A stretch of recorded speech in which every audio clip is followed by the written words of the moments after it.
Supreme court आदेश, आरक्षण मामले का ऑर्डर जारी। प्राथमिक से बीएड को नहीं मिलेगा मौका, सिर्फ और सिर्फ बीटीसी। तमाम खबरों के साथ एक बार पुनः मैं आप सभी साथियों के बीच में उपस्थित, तो फटाफट जुड़ेंगे जितने भी साथी हैं। कवर करेंगे इस वीडियो के माध्यम से आज की सबसे पॉपुलर खबर जो चल रही सोशल मीडिया पे। और एक चीज़ और आपको बतानी है कि महाअधिवक्ता महोदय के नियुक्ति को लेकर के भी जो है स्थिति क्या है, उस पर भी आप सभी से वार्ता करेंगे। तो क्रम से कुछ शुरू करेंगे, देखते हैं। सबसे पहली खबर ये देख लेते हैं कि तत्काल नए महाधिवक्ता की नियुक्ति की मांग को लेकर के क्या अपडेट चल रही है। इलाहाबाद हाईकोर्ट की लखनऊ खंडपीठ में एक जनहित याचिका दाखिल कर प्रदेश में तत्काल महाधिवक्ता की नियुक्ति की मांग की गई है। यह याचिका स्थानीय अधिवक्ता रमाकांत दीक्षित ने दाखिल की है। याचिका पर सुनवाई 2 मई को संभावित है। कहा गया है कि महाधिवक्ता राघवेंद्र सिंह ने 1 माह पूर्व इस्तीफा दे दिया है। अभी तक उक्त पद पर नए अधिवक्ता की नियुक्ति नहीं की गई है। याची के अधिवक्ता अशोक पांडे ने दलील दी है कि संविधान के अनुच्छेद 165 में महाधिवक्ता के पद को खाली रखने का कोई व्यवस्था नहीं है, फिर भी सरकार अपने संवैधानिक दायित्व का निर्वहन नहीं कर रही है। याचिका में अटॉर्नी जनरल व एडवोकेट जनरल के पारिश्रमिक तय करने की मांग करी गई है। तो आते हैं दूसरी, आज की दूसरी बड़ी खबर यह है कि मेरिट बेहतर तो अभ्यर्थी सामान्य कोटे का ही हकदार। सुप्रीम कोर्ट 2008 में बीएसएनएल में टेक्निकल असिस्टेंट के पदों पर भर्ती का है ये मामला। क्या कहा गया है सुनिएंगे। सुप्रीम कोर्ट ने कहा कि अगर आरक्षित श्रेणी के अभ्यर्थी की मेरिट अंतिम पायदान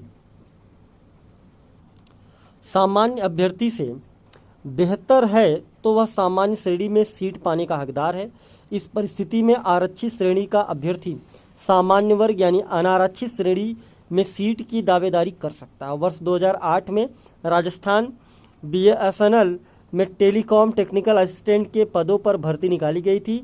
अन्य आरक्षित वर्ग यानी कि ओबीसी के एक अभ्यर्थी ने याचिका दायर कर कहा था कि ओबीसी के 2 अभ्यर्थियों की मेरिट सामान्य श्रेणी में आखिरी पायदान के अभ्यर्थी से अधिक है, इसलिए इन दोनों अभ्यर्थियों को सामान्य श्रेणी में नियुक्ति होनी चाहिए। उसके बाद जो जगह खाली हो उसमें आरक्षित श्रेणी के अभ्यर्थियों से भरा जाए। Justice MR. शाह और जस्टिस वी.वी.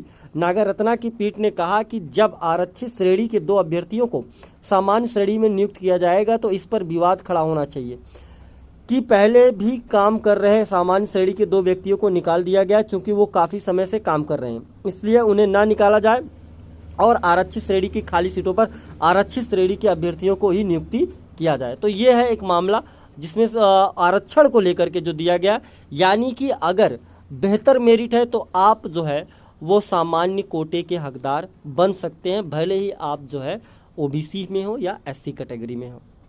चलिए, यह इधर बीएड को लेकर के रीट लेवल 1 यानी कि राजस्थान में जो मामला चल रहा था उसमें हुई सुनवाई, जिसमें सुप्रीम कोर्ट से कोई भी राहत नहीं मिली है। आज भी बीएड जो है वो प्राथमिक से बाहर रखा गया है। उसमें 10 मई की आवेदन की तारीख दी गई थी जो है रीट में, लेकिन फिर भी जो है अभी बीएड को मौका ना मिलने की वजह से वो आवेदन नहीं कर सकते। इस मामले की अगली सुनवाई वो होगी 19 जुलाई को। तो कुल मिला जुला के अभी तक सुप्रीम कोर्ट से कोई राहत नहीं मिली है। हाई कोर्ट राजस्थान ने जो है बीएड को बाहर रखा है प्राथमिक से, ये आप सभी को जानकारी है।